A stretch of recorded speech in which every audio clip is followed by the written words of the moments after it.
computer feeling today? What's that you say? It's only a machine, so it can't have feelings? Really? What makes you so sure?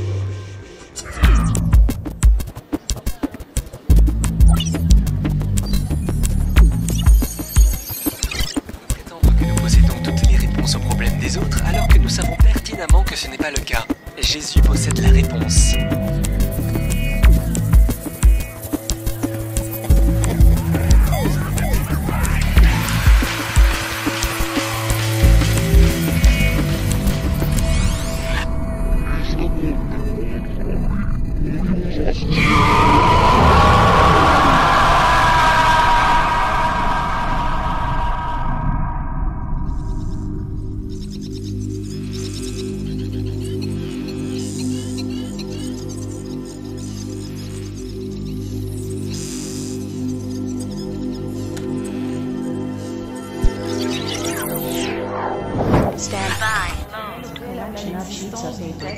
Ein Buch ist die veraltete Form zur Speicherung von Informationen auf Papier. Es ist der Vorläufer unserer heutigen Informationsträger. Der Text muss selbst gelesen werden und es existieren keine multimedialen Elemente.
Absolut flimmerfreies Bild. LCD-Technologie, ja nicht so ein alter Plasma. Das hier ist das Neueste, das hier ist zukunftssicher.